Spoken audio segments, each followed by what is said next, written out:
네, 안녕하십니까. 네, 이번 시간에는 PCB 기판 수리하는 임하는 자세에 대하여 한번 잠시 살펴보도록 하겠습니다. 네, 우리 음악으로 치면은 인트로라 그래서 인입, 준비하는 과정이라고 좀 말씀드릴 수가 있겠는데요. 자, 이와 같은 제품이 왔을 때에 어떻게 생각할 것이냐. 그때는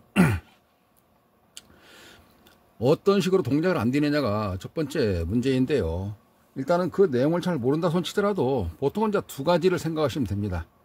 네, 두 가지라는 경우는 무엇이냐면 첫 번째는 전원 라인을 생각하시는 거고 두 번째는 일하는 과정을 생각하시게 되는 겁니다. 전원 라인 뭐가 있겠습니까? 전원을 들어가서 여기 내부에 일할 수 있는 한 가지 하고 또 한 가지가 있죠.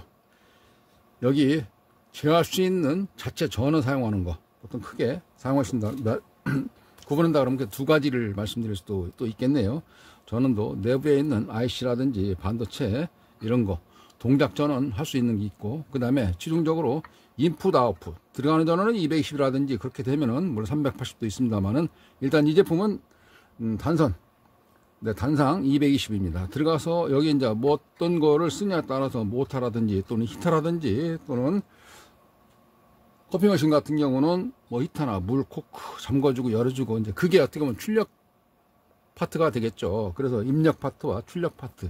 네, 그리고 이런 부품들 사용하기 때문에 내부에 흐르는 내부에 사용할 수 있는 전압 이렇게 두 가지로 구분할 수 있고요. 신호도 마찬가지입니다. 어떤 신호를 주게 되면 종단에 가서 어떤 역할을 할 수 있도록 안내자 역할을 하는 거.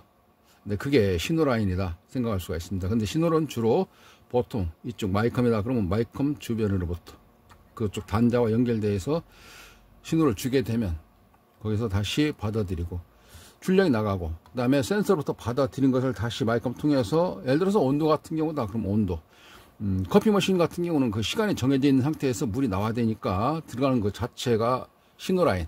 네, 그리고 다시 받아들이는 자체도 예, 물이 꽉 찼으니까 더 이상 물이 흐르면 안 되니까 멈춰라는 신호를 다시 받아야 되니까 센서로부터 오는 거 그게 신호 라인입니다. 그래서 크게 간단히 두 개 말씀드리면 두 가지가 하나는 전원 라인과 신호 라인 그렇게 말씀드리고요. 또 하나는 입력과 출력이 있습니다. 입력 들어가서 출력을 하는 중간에 제어부가 하나 있고요. 그렇게 세 가지로 구분하시면 이런 PCB 기판 수리하는 데 있어서 어떻게 점검을 해볼까 하는 게 아우트라인 머릿속에 영상, 구상이 잠시 떠오를 것이라 생각이 되어집니다.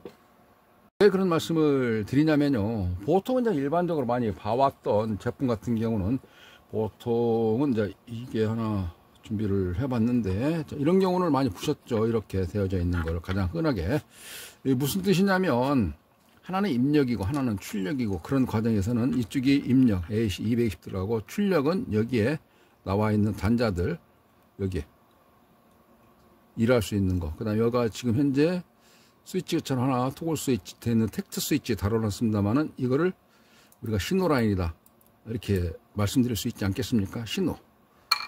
네, 거기에서 보시면 그렇습니다. 입력이 들어가고 출력이 있는데 중간에 이렇게 노란 게 되어져 있는 게 이게 트랜스가 하나 있네요. 이쪽에 같은 경우도 트랜스가 있긴 있습니다만은 여기는 그 기능이 다르죠. 나인 필터라고 보통 많이 이야기를 합니다. 노이즈 필터 이렇게 이야기하기도 하고요. 그래서 실제적으로는 여기 검은선 그려져 있는 거 여기 좀 검은선 이렇게 좀 그려져 있지 않습니까? 이렇게 트랜스 정중앙으로 해서 좌측이 1차단 입력, 오른쪽이 2차단 출력 그렇게 구분을 해 보실 수가 있습니다. 뒤집어 볼게요. 밑에는 하얀색으로 좀 표시가 되어 있네요. 쭉 그려져 있어서 여기가 좌측이 1차단, 오른쪽이 2차단. 그래서 접지도 다르게 되어 있습니다. 1차단 접지와 2차단 접지는 테스트를 했을 때 정확치가 나오지를 않아요. 도통되지 않는다는 얘기죠. 이게 여기서 말씀드리고자 하는 건 뭐냐면 이렇게 봤을 때에 트랜스라는 것이 하나 있습니다. 우리가 보통 그런 경우를 많이 접해왔고 그런 위주로 많이 수리를 해왔습니다. 근데 여기에서 같은 경우는 그 트랜스가 없습니다. 여기 같은 경우는 나인 필터, 네, 그러니까 노이즈 필터 해당되어져 있는 거고 그거 보시면 없어요. 이게 트랜스 같은 것이 없습니다. 이제 그럴 때 보시면 여기 저 데콘이라고 보통 많이 표현하지 않습니까? 대전압 콘덴서 이렇게 봤을 때 전압이 이거는 400V 또는 450V 이렇게 표기가 되어 있거든요. 이쪽에 같은 경우도 보시면 이렇게 보시면 이쪽에 써 있네요. 여기 200V로 써 있네요. 200V. 그리고 용량은 이제 이르는 세기, 이르는 용량에 따라 달리기 때문에 2200 마이크로페럿으로 되어 있고요. 200V. 이 하나가 200이니까 당연히 전압이 쭉 찍어보게 되면은 311V. 네, 그러니까 단상은 루트 2를 곱하게 되면 220 곱하기 1.414 하게 되면 보통 311V 나오는데 이 용량 가지고는 야가 견디질 못해서 터지게 됩니다. 과전압으로. 그래서 하나를 더 달았습니다. 직렬로 달았어요. 이거는 200짜리를 두 개 연결을 해서 400V를 사용할 수 있도록 되어져 있고요. 이쪽 콘덴서는 하나가 자체가 400V로 되어 있어서 그대로 견뎌서 사용을 하도록 회로 구성이 되어져 있습니다. 컨덴서는 직렬로 되어져 있기 때문에 전압이 200, 200에서 두 개가 400이라는 경우를 알 수가 있습니다. 근데 그러한 회로 패턴은 밑에 기판상의 밑에서 보시면 있거나 대부분이가 이제 여기 부품이 있으니까 밑에서 보시면 아니면 중간 부분에 전압을 넣고 찍어 보게 되면 여기가 몇 나와야 되겠습니까? 311이니까 150 정도 나온다 하는 걸 알 수가 있습니다. 이쪽에서 찍었을 때 150, 이쪽 콘덴서 양단 찍었을 때 150, 이쪽 콘덴서 양단 찍었을 때 150V가 된다는 경우 두 개 합쳐가지고 여기 다이오드에서 찍었을 때가 푸시 다이오드에서 311V 이렇게 되는 것을 알 수가 있습니다. 삼성 같은 경우는 루트 3을 곱하죠. 이게. 그래서 루트 3을 곱하면 얼마 나올까요? 380? 220 곱하기 루트 3을 곱해서 삼성이 나온다. 이렇게 비교할 수가 있는데 여기서는 단상이기 때문에 그렇게 계산하시면 되겠습니다. 그래서 가운데가 보통 150V 나온다는 경우를 알 수가 있습니다. 콘덴서를 분리를 해놨다. 이렇게 알 수가 있는 것입니다. 무슨 얘기를 하려고 그러냐. 그렇게 좀 갖다보다 뭐 좀 혼탁하다라고 생각이 들 수 있습니다만은, 다시 한번 이 보드를 들고 왔을 때, 여기 있는 제품 같은 경우는 트랜스가 있어서 이쪽에 1차단, 여기가 출력, 2차단이라고 말씀드렸지 않습니까? 이 제품은 트랜스가 없거든요. 그럼 무슨 차이냐면, 이 제품 부품, 그걸 살펴봤을 때에, 여기 있는 이렇게 길게 되어 있는 게 검정색이 되어 있습니다. ACDC라는 부품인데, 이 자체 부품에서 그 전압을 맞게끔 출력을 해가지고 사용을 합니다. 이게 ACDC 컨트롤러. AC. 교류가 들어가서 DC. 직류가 나오는 이런 회로를 모듈. 그래서 하나의 그 어떤 패키지로 되어 있는 걸 모듈 이렇게 많이 표현하는데, 우리가 보통 가장 많이 되는 걸 IPM 모듈. IPM에 그 안에 FET나 또는 IGBT가 6개 들어가 있기 때문에 우리가 보통 합쳐져 있는 걸 모듈 이렇게 이야기합니다. 여기서도 ACDC 모듈. 이 부품이 그런 역할을 하고 있다. 저 트랜스처럼 트랜스가 없어도 야가 그 일을 하고 있다라는 경우를 알 수가 있는 것입니다. 자, 여기서 잠깐 중간에 말씀드리게 되면, 그래서 입력과 출력, 그리고 전원 라인과 신호 라인, 그 중간에 제어부, 컨트롤할 수 있는 것, 이렇게 설명드리는 내용이었고요. 그 다음에 점검하실 때 트랜스가 없는 모델 같은 경우는 잘 살펴보시면,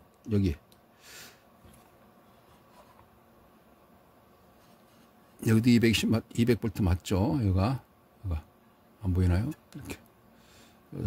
200 맞습니다. 200 써있지 않습니까? 200V. 그래서 트랜스가 아니라 컨덴서, 캐패시터를 두 개를 직렬로 되어 있게 돼서 하시게 되면 그렇습니다. 과전압을 서로가 분배해서 쓴다. 이렇게 말씀드릴 수가 있겠네요.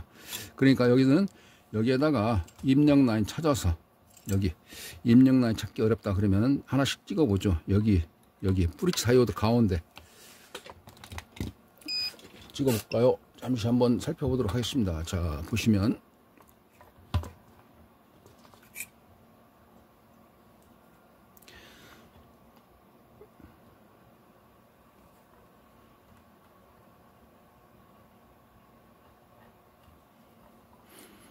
여기를 찍고 찍으니까 이렇게, 그리고 여기는 이쪽을 연결하면, 그래서 AC220이 푸시 다이오드에서 이렇게 드러나는 자리고, 양단엔 직류로 바뀌면서 전압이 311V 나올 것입니다.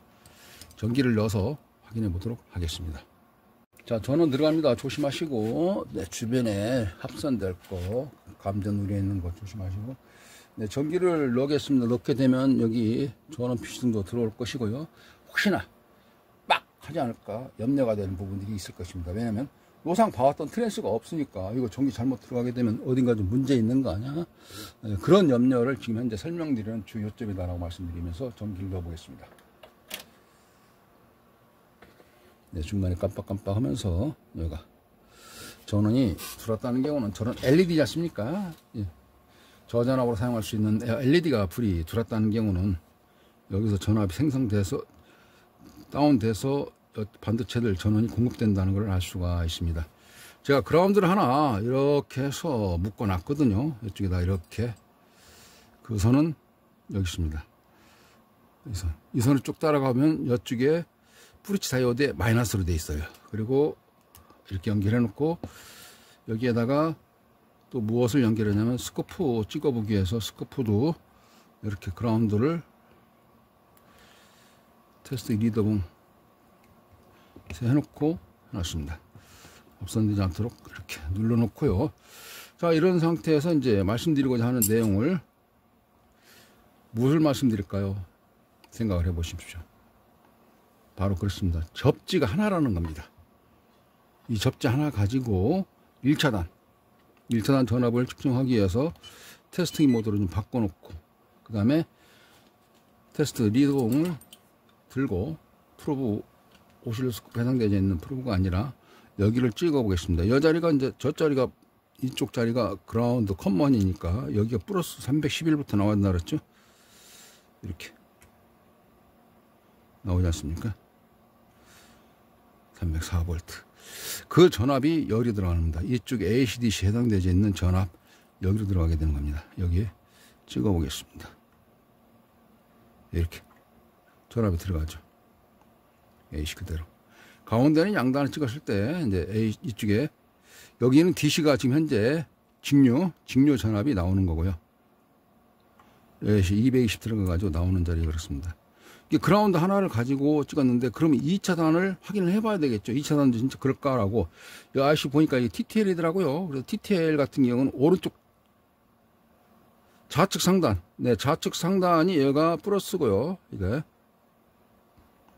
우측 하단이 마이너스입니다. 마이너스는 이제 같은 그라운드니까 이건 찍어볼 필요가 없죠. 당연히 0V 나올 거고요.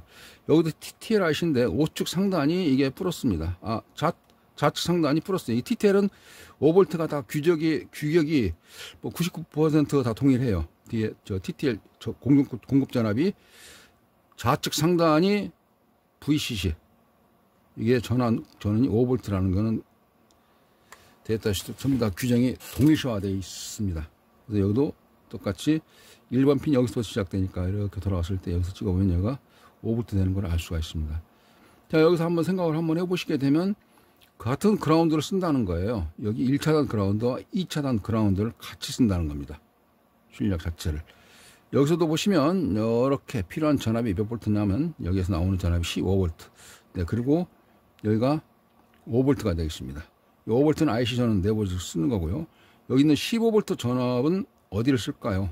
출력단 이런 데 찍어 보시게 되면 이렇게 네, 터미널 단자 이런 쪽에서 네, 쪽에 전압을 사용하기 위해서 15V는 이쪽에 생성되네요. 그 전압이 어느 정도 용량이 쓰느냐 그런 거는 이쪽에 부품에 해당되어 있는 전류량의 데이터를 보고 어느 정도 힘을 쓰겠다라는 것을 확인해 볼 수가 있는 것입니다. 자, 다시 스코프를 좀 모드로 바꿔 가지고 이번에는 스코프로 측정을 해 보도록 하겠습니다. 이렇게 핀 배열 제가 봤을 때는 이제 두 번째, 첫 번째가 300V, 311V 그대로 들어가는 거고, 두 번째는 그라운드고, 여기 핀 중에서 세 번째가 여기 있는 초코 코일입니다. 이 초코 코일이라는 경우는 보통 디렉터, 인덕터 이렇게 부르는데 그 자리가 찍어봤을 때에, 네, 찍어봤을 때에 이렇게 찍으면은 네, 발진하는 걸 알 수가 있습니다. 1차단과 2차단이 그라운드가 같이 공통적으로 묶어져 있는 상태라는 거 말씀드리는 거고, 그 상태에서 찍어보니까 이렇게 파형도 나오고, 이게. 그리고 여기가 수정 진동 발진자지 않습니까? 이렇게 찍고, 이건 전압이 굉장히 낮기 때문에 이 상태에서 렌즈를 조정해야 되는데 오토를 눌러서 측정을 해봅니다. 오토를 눌러서 측정을 해봅니다.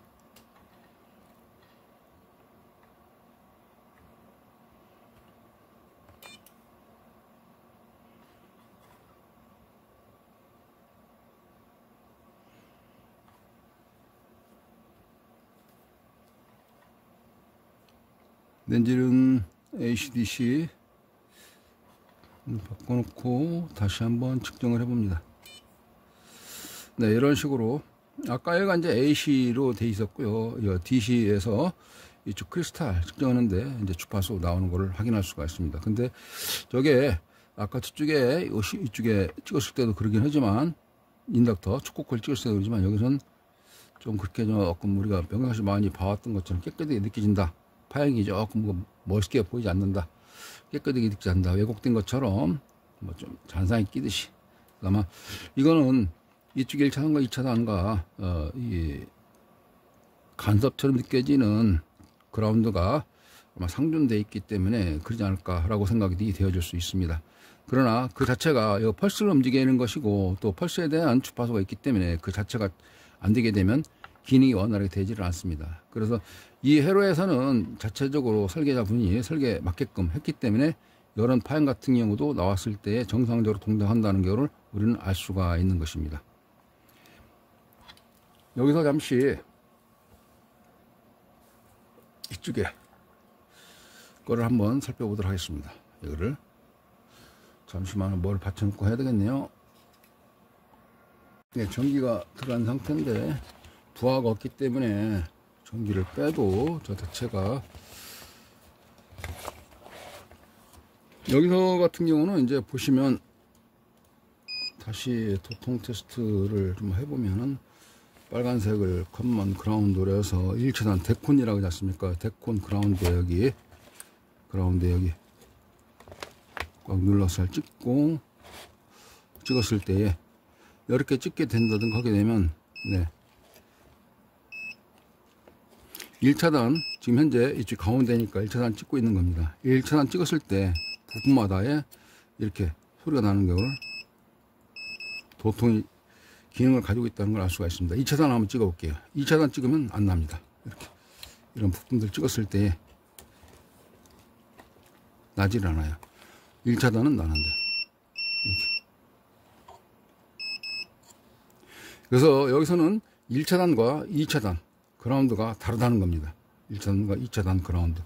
여기서 같은 경우도 단자 터미널 쭉 찍어 보시면 반응이 없지 않습니까? 이런 식으로 1차단과 2차단 그라운드가 다르고 다시 본 제품으로 돌아와서 이거 보면은 1차단과 2차단 그라운드를 하나에 컴먼 같이 묶어서 측정을 해 보니까 1차단이나 2차단이나 네, 출력이 같이 된다는 거죠.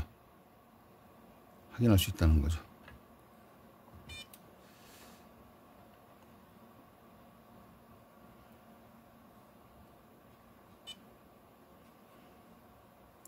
이와 같이 마무리하겠습니다. 요점 정리 간단히 말씀드리게 되면 이와 같이 낯서는 제품들이든 어떤 관계없이 이런 그 PCB 기판상에서 할 수 있는 일들은 보통은 두 가지입니다. 입력과 출력이 있고 그 다음에 입력에서는 전원이 들어가거나 또는 신호라인이 들어가거나 네, 그렇게 하는 과정입니다. 입출력 그래서 I 또는 out, in 그 다음에 out, O IO 포트 입출력과 그 다음에 신호라인 스위치를 켜가지고 그 시간 내에 커피가 떨어지든지 물이 떨어지든지 자연스럽게 센서를 가지고 정해져 있는 값대로 움직여지도록 하는 거야. 그게 신호라인 중간에 제어하는 마이컴이 가지고 프로그램을 내부에 있는 대로 움직여주고 회로가 따라 움직여주고 그래서 이런 제품들 같은 경우도 구분해서 제매 딱 우선 먼저 체크해 보신다 그러시면 이 입력과 출력이 어느 쪽인지 그 다음에 신호라인 어떻게 구성이 될 것인지 신호라인 같은 경우는 보통 펑션 제너레이터라 그래서 함수 발생기라는 즉 펄스 재생기가 있습니다. 그리고 펄스 제너레이터 그걸 가지고 이제 신호를 넣어서 동작을 확인해서 출력이 동작되는지 네, 그거는 이제 다음 시간에 또 기회 잡아서 할 수 있도록 하고요. 이번 시간에는 전원이 들어가는 상태에서 안 봤던 상태, 또 생소한 PCB라고 해도 이걸 어떻게 진단할 것인지, 어떻게 접근할 것인지, 어떻게 테스트할 것인지, 네, 그런 과정을 간략하게 한번 설명을 드렸는데 조금 중복되는 내용도 있었고 좀 장황하다 할 정도로 설명이 좀 어순한 외부도 있었지만 다음 뜻은 그렇다는 것을 알아두시면 되겠습니다. 네, 마무리하면서 하나 다시 측정해 보도록 하겠습니다. 이쪽에 이제 펄스 나온다는 걸 우리가 이렇게 같은 커먼으로 확인했었고요. 똑같은 커먼이 되어져 있는 상태에서 다시 테스트기 모드로 바꿔가지고 전압을 측정해 본다 하게 되면 아까 여기 찍었을 때 여기가 이 자리가 뭐냐면은 브릿지 다이오드의 플러스 자리 이렇게 찍었을 때의 전원이 이렇게 DC로 나온다는 걸 알 수 있고요. 그리고 중간, 그러니까 캐패시터 중간에 여가 300V, 여가 300V라 그랬죠. 중간에 여가 150V 걸리니까 여 중간 전압을 이렇게 찍어 보면은 이렇게 해서 중간 전압이 150V 나오는 것을 알 수가 있습니다. 아, 그러니까 여기는 200V짜리 컨덴서가 있는데 이거 잘못 꽂으면 뻑 터지는 거 아니야? 라고 생각할 거 없이요. 야는 직렬로 돼 있다 라는 경우를 밑에 패턴 보시고 전원이 200이 넣어도 관계없겠구나 라는 경우로 해서 그렇게 진단을 하시면 수리를 접근할 때 조금 도움이 될 것이라 생각이 되어집니다.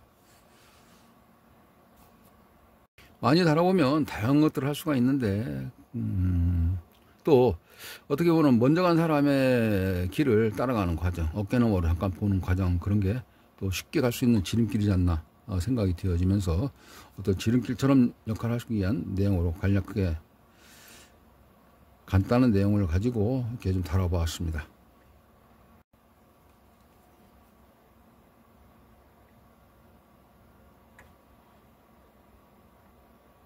감사합니다.